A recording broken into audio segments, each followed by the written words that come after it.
তাইলে ওনাদেরকে বলেন এটা শেষ করে এখানে চলে আসেন। আমাদের একটু সাথে আপনি একটু সাথে গেছেন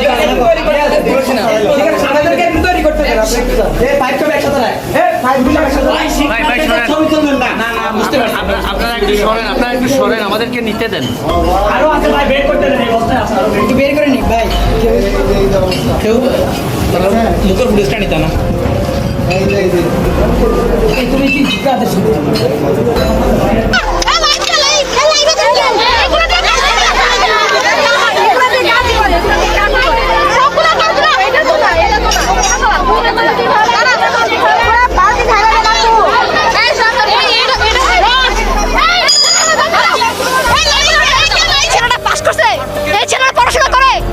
আমার বুকের মধ্যে বাড়িটা মারছে বিচের কোনায়। এই যে পুলিশের এখানে আমাকে এই যে এইখানে দাঁড়ায় আমার পায়ের নিচে দুটো বাড়ি মারছে আঙ্কেল। তো বাইক চাষে কিনা মারা গেছে আমি এখন বলতে পারতেছি না। আচ্ছা তোমাদের হাইকোর্ট 4 সপ্তাহ সময় দিছে, হাইকোর্টের আশা করো। তোমরা কেন সাধারণ জনগণ? আসসালামু আলাইকুম ওয়া রাহমাতুল্লাহি ওয়া বারাকাতুহু। দর্শক মণ্ডলী, আপনাদের মাঝে আবারও চলে এলাম নতুন একটি আপডেট ভিডিও। দর্শক মণ্ডলী, আপনাদের দেখাতে চলেছি খুবই গুরুত্বপূর্ণ ভিডিও। দর্শক, আপনারা ভিডিওটি না টেনে সম্পূর্ণ ভিডিওটি ধৈর্য সহকারে দেখবেন। দর্শক, বর্তমানে একটি ভিডিও খুবই ভাইরাল হয়েছে, সেই ভিডিওটি আপনাদের মাঝে আমি তুলে ধরবো। সে দুটো বিশ্ববিদ্যালয় থেকে ছাত্রলীগের কক্ষ থেকে দেশীয় অস্ত্র, বন্দুক, পিস্তল অনেক কিছু উদ্ধার করা হয়েছে। দর্শক, আপনারা সম্পূর্ণ ভিডিওটুকু দেখলে অবশ্যই বুঝতে পারবেন যে ছাত্রলীগের ক্যাডারদের কাছে আসলে কলমের খাতা কলম থাকে না, তাদের কাছে থাকে হচ্ছে এই ধরনের অস্ত্র। আপনারা ভিডিওটি দেখলে অবশ্যই বুঝতে পারবেন সম্পূর্ণ বিষয়টুকু। দর্শক, আমরা বেশি কথা বলবো না, মূল ভিডিওয় চলে যাব। তার আগে আপনাদের অনুরোধ করতে চাই, আপনারা যারা এখনো পর্যন্ত আমাদের এই চ্যানেলটি সাবস্ক্রাইব করেননি তারা অবশ্যই আমাদের চ্যানেলটি সাবস্ক্রাইব করবেন, পাশে থাকা বেল আইকনটি অন করে দিবেন দর্শক, এবং লাইক, কমেন্টস ও শেয়ার করতে ভুলবেন না। তাহলে চলেন আমরা সম্পূর্ণ ভিডিওটি ধৈর্য সহকারে দেখে আসি।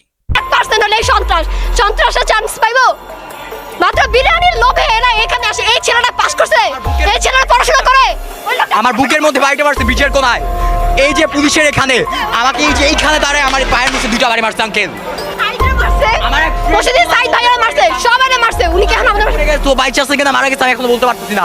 আচ্ছা তোমাদের হাইকোর্ট 4 সপ্তাহ সময় দিছে, হাইকোর্টের আশা করো। তোমরা কেন সাধারণ জনগণ? তুমি তার কথা কেন ধরতেছো? সে প্রাইম মিনিস্টার একটা কথা বলতে পারে। আমি কি আমি ঢাবির কি পাস করে পড়াশোনা করতে? কি পাস করে পড়াশোনা করতে? তুমি কিসে পড়ো?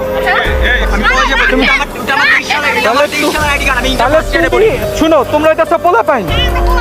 শুনো, আপনি এইগুলো একটু আইনে নাম আমাদের সাথে কথা বলছি, আমাদের মাত্র আসি নাই, আমাদের সাথে কথা বলছি। আমার বুকের মধ্যে যখন মারছেন তখন ভাইয়া কালকে আমি ভাইয়া গুলি করছে। তোমরা এই যে তোমাদের মা গুলা যখন এগুলো দেখবে তখন মার কষ্ট হবে না? আমার মার কি কষ্ট হয় না যখন তার বোন তার বোনের পায়ে লেখাপড়া মার কি কষ্ট হয়? ঠিক আছে, লেখাপড়া করবা, কিন্তু তোমরা পোলা পাই না এখনো। তোমরা এখনো পোলা পাই, তোমরা এখনো পোলা পাই। তোমরা এগুলো করো না ভাইয়া। তোমরা মেয়ে মানুষ থাইকো না, ছেলেরা করতেছে, তোমরা যাও। মেয়ে মানুষ ডাজন্ট ম্যাটার। দেশ চালায় কে? শেখ হাসিনা। শেখ হাসিনা লাত্তি বানা ব্যাট করে না এখন। তোমরা যে ছাত্রলীগের পোলাপানকে হাত পা রক কাটছো সেটা কি? সেটার জবাব কি দিবা তোমরা? হ্যাঁ, হাত পা রক কাটা হইছে, সেটার জবাব কোথা থেকে দিবা? হ্যাঁ, ছবি দেখতে পাই না, আমি আমার নাম কেটে দেখো না। তুমি তো স্মার্ট, তুমি তো স্মার্ট। কালকে যে চট্টগ্রামের ছাদ থেকে পড়ে গেছে তার হাত পা রক কাটা, হ্যাঁ তার হাত পা রক কাটা হইছে। এগুলো করো না ভাইয়া, এগুলো করো না, এগুলো করো না। তোমাদের জন্য ভাইয়া আমরা আন্তরিকভাবে দুঃখিত, এরকম হবে পড়ে গেছে, খুব কষ্টের বিষয়। তোমরাও মানুষ, আমরাও মানুষ। শোনো, তোমরা যে যা করতেছো তোমরা শান্তিপূর্ণ ভাবে এক জায়গায় বসে করো। আমরা যে বোম মারলেন, বোমেরা কি হলো? শাহবাগে গতকাল আমার গায়ে টিয়ার শেল মারছিল। সিটি অচল করে দিছো, কোটি কোটি টাকা বাণিজ্য নষ্ট হচ্ছে। আপনার ছাত্রলীগ একটা কথা বলে কোটি কোটি টাকা বিদেশে পাচার হয়ে যাচ্ছে, একটা কথা বলেন না, সেটা কেন বলো না? সচিবালয় ঘেরাও করো। সাধারণ মানুষকে কেন? আমার আমার ভাইরে কেন মারবা? আমার ভাইরে কেন মারবা? আমার ভাইয়ের রক্ত কেন ঝরবে? আমার বোনের কেন রক্ত ঝরবে? কেন তোমরা মারবা? কেন তোমরা কোন মারবা? পুলিশের কোন ম্যান্ডেটে কোন সংবিধানে আছে যে পুলিশ এরকম নির্দ্বিধায় গুলি চালাতে পারবে? কোন সংবিধানে? তাইলে ওনাদেরকে বলেন এটা শেষ করে এখানে চলে আসেন। আমাদের একটু সাথে আপনি একটু সাথে আমাদেরকে একটু তৈরি করতে দেন আপনি একটু। এই পাইপ সব একসাথে রাখ। এই পাইপ গুলো একসাথে রাখ। ভাই সরেন। ছবি তুলবেন না। না বুঝতে পারছি আপনারা একটু সরেন আমাদেরকে নিতে দেন। আরো আছে ভাই, বের করতে দেন, এই বস্তায় আছে আরো একটু বের করে নি ভাই। কেউ মুখের ফুটেজটা নিতে না। এই তুমি কি কাজ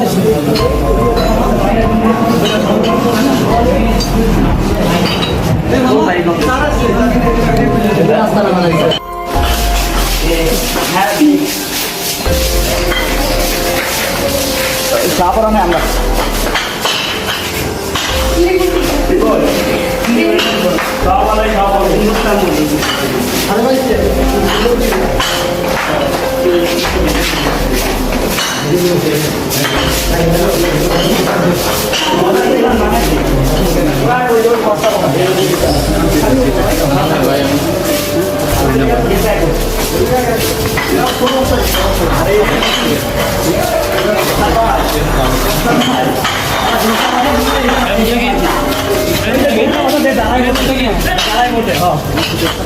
আরো যে ওই অস্ত্র আছে, আরো অস্ত্র আছে।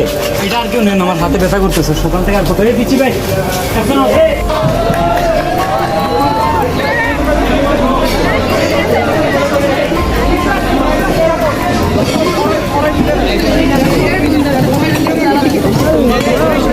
শহীদুল হাসান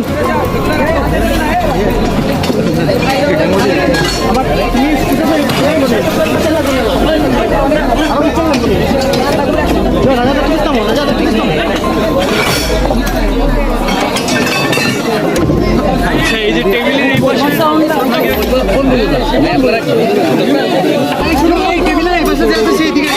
ওই পাশে চলে যেতে বলেন।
সময় ধরে আপনারা সম্পূর্ণ ভিডিওটি ধৈর্য সহকারে দেখেছেন। ভিডিওটি দেখে বিষয়টুকু বুঝতে পেরেছেন যে লীগের পক্ষ থেকে এই দেশীয় অস্ত্র উদ্ধার করা হয়েছে। আপনারা ভিডিওটুকু দেখে অবশ্যই অবাক হয়েছেন, কিন্তু অবাক হওয়ার বিষয় এটা যে এটা কিভাবে সম্ভব।